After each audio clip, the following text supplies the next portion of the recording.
Gente, tudo bom com vocês?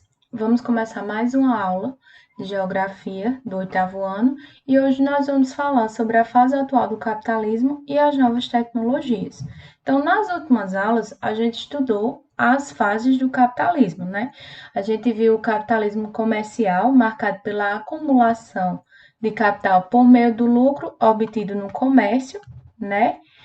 A gente viu que isso aconteceu principalmente no início do século XV e XVI, né? E durante o século XVI, a gente viu o capitalismo industrial marcado pela mais-valia na produção do trabalho e o surgimento da burguesia industrial. Então, a gente vê esse capitalismo industrial, principalmente no início da primeira revolução industrial, quando a gente tem o surgimento das fábricas, e a gente vai ver a mais-valia, né, que seria aquela diferença entre o que o empregado produz e o que ele recebe em forma de salário.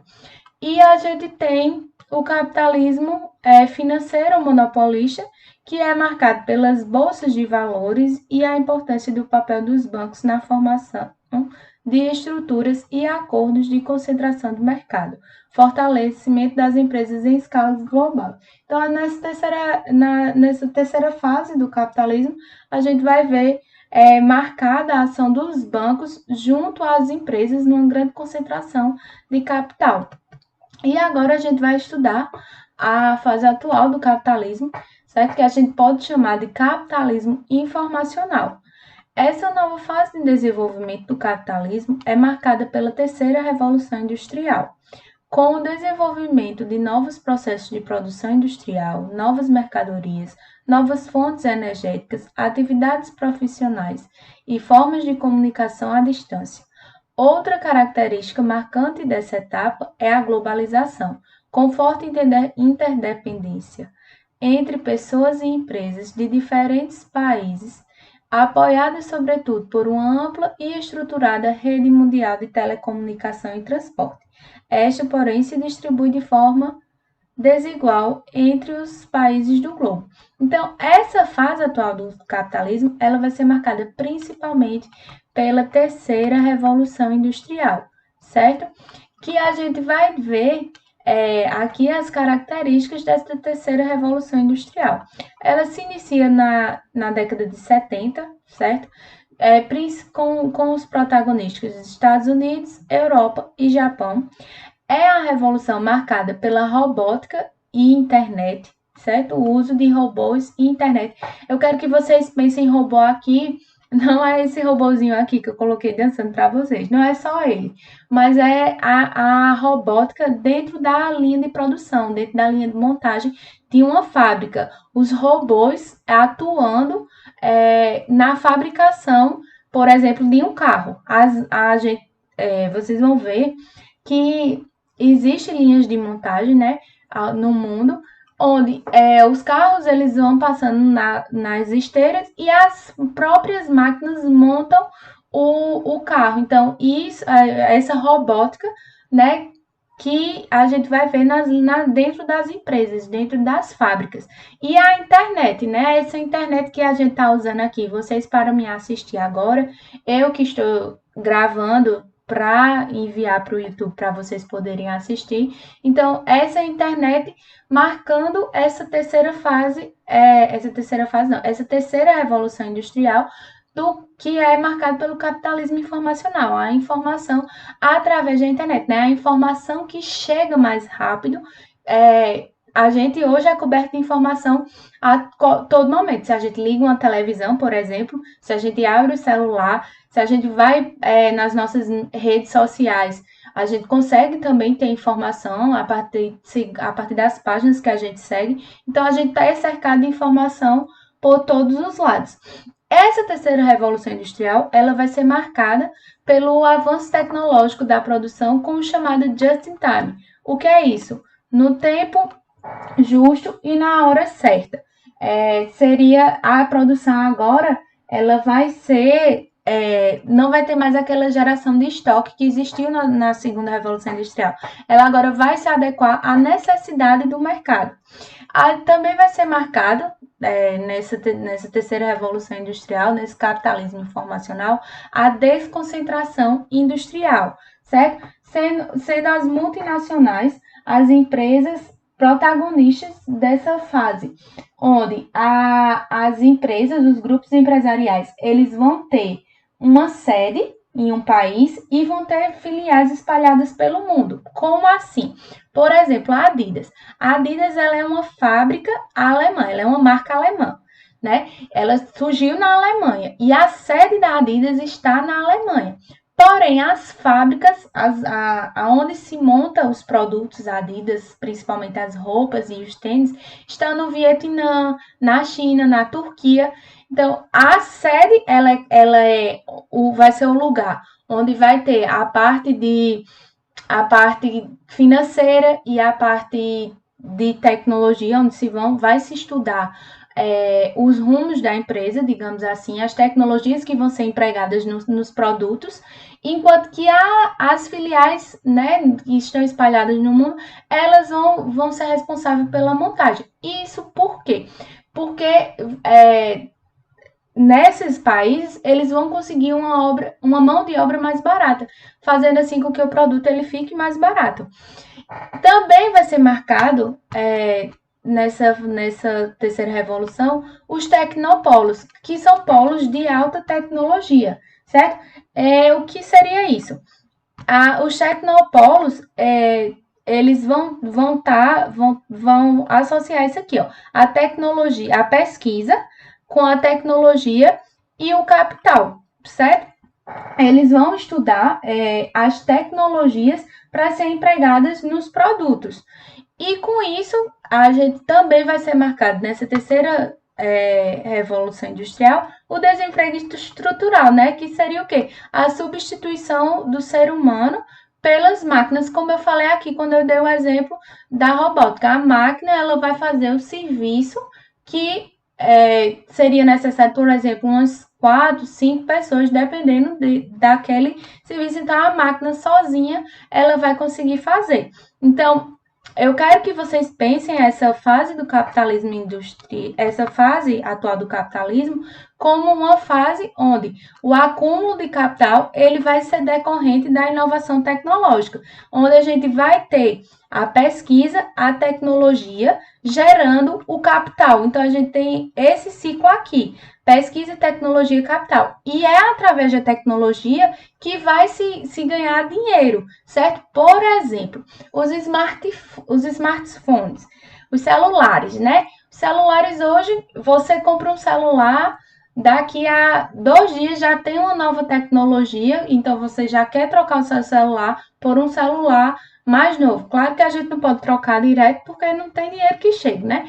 Mas existe no mercado, o mercado ele vai se atualizando, vai lançando e vai fazendo com que você queira comprar. Torna o seu produto obsoleto, ultrapassado, e você vai querendo comprar mais. Então, o capital ele vai ser gerado através dessa inovação tecnológica, certo? Você vai querer comprar. Por quê? Porque tem tecnologia naquele produto.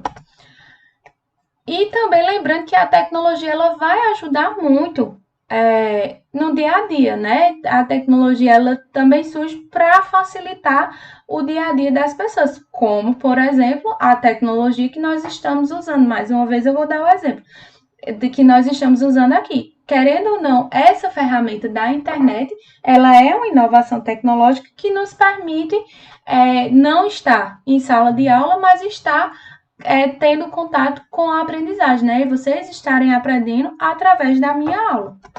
O desenvolvimento tecnológico se tornou fator determinante no sucesso de uma empresa e mesmo de um país. No atual cenário competitivo do mercado internacional, e se difundiu por todos os setores econômicos, destacando-se o industrial e o de serviços.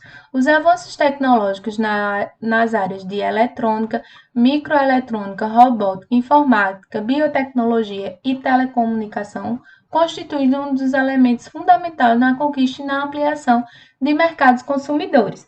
No contexto da terceira revolução industrial, o geógrafo Milton Santos salientou que os espaços estão carregados de ciência, de técnica e informação. É o que ele chamou dos meios científicos e informacionais. Eu acabei de falar isso para vocês. A tecnologia, ela vai estar presente, né, no nosso dia a dia, e com isso a gente vai ter a ampliação dos mercados consumidores. Hoje a gente pode comprar com uma maior facilidade, né? A gente pode comprar em sites da China, por exemplo, conseguir comprar produtos mais baratos. A gente pode comprar sem sair de casa. Então, essas novas tecnologias, elas permitem, elas fazem com que se busque novos mercados consumidores. E aí, até eu trouxe para vocês, para a gente fazer um comparativo. Essa imagem está no livro de vocês. Essa diferença aqui entre essa imagem, né, de 1950 e essa imagem de 2018. Aqui no trem em Londres, na Inglaterra, e aqui no metrô em São Paulo, em 2018. Vocês podem perceber aqui que as pessoas elas estão lendo jornais, enquanto que aqui elas estão nos celulares, né? Então, a gente está vendo a mudança das novas tecnologias. E essas novas tecnologias, elas vêm contribuindo com que a gente também, nós, seres humanos, nós ficamos cada vez mais apressados, né? A gente tem uma informação muito rápida, com envio de informações cada vez mais rápida, e também a agilidade nos deslocamentos. Por exemplo, antes as pessoas elas saíam de um canto para outro, aqui a gente tem um trem, né? Um trem ele anda bem mais devagar do que um metrô. Então, a gente vai se tornando cada vez mais impaciente. E a demora que existia aqui, hoje, talvez a gente não quisesse mais andar num transporte tão lento quanto um metrô em São Paulo, né, que vai andar bem mais rápido. A gente vai ver que as tecnologias, elas não vão estar presentes só, por exemplo, nos aparelhos eletrônicos, né? Ela vai estar presente também na biotecnologia, né? Que é o quê? Através da ciência biológica, as sementes modificadas, por exemplo, essas novas tecnologias vão estar presentes também na pecuária, com a seleção de genes para a produção. Então, é a tecnologia ligada a tudo, certo? A geração de novas fontes de energia, né? Então, eu quero que vocês percebam essas novas tecnologias ligadas a tudo, certo? Do nosso cotidiano, não só aos aparelhos eletrônicos e aos transportes, certo? E a interligação econômica e financeira. Os países fortemente industrializados e com amplo domínio tecnológico, que formam o grupo de países desenvolvidos, foram conquistando novos mercados a partir do século XX.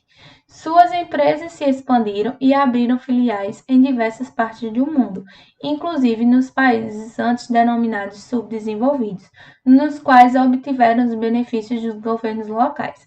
Esses benefícios aumentavam as margens de lucros das multinacionais, particularmente no Brasil, México e Argentina, que apresentavam grandes mercados consumidores. Ou seja, aqui é mais uma das características desse capitalismo informacional, que é a interligação econômica e financeira. As multinacionais atuando, né, em países em desenvolvimento, por exemplo, como o Brasil, México e China. Porque além dessas empresas elas vir para o nosso país, ela vai montar os seus produtos aqui, vai ter uma mão de obra mais barata e, além disso, um mercado consumidor. Então, vai ter a produção e também a venda dentro desses países. E aí eu trouxe para vocês esse mapa, que está no livro de vocês também, que mostra o comércio mundial de bens em 2015. E aí a gente vai ver aqui o total das exportações em outras áreas do mundo, o total de exportações dentro do próprio continente e o total de exportações. A gente vê aqui, ó, a Europa, né, se destacando junto da Ásia, principalmente aqui China, Japão, certo? Os dois países protagonistas, e aqui a América do Norte com os Estados Unidos e Canadá. Então, são esses três, tá? Junto com os seus países protagonistas, com as grandes multinacionais, né, que vão, consequentemente, ser os grandes exportadores do mundo, né? Vão vender os. Então, gente, é isso aí. Na próxima aula nós vamos estudar a globalização, né? Dando continuidade a esse assunto. Qualquer dúvida, vocês perguntem a um professor de vocês. Pesquisem no livro, tá? Tudo que a gente está estudando tá no livro de vocês. Então, até a próxima aula.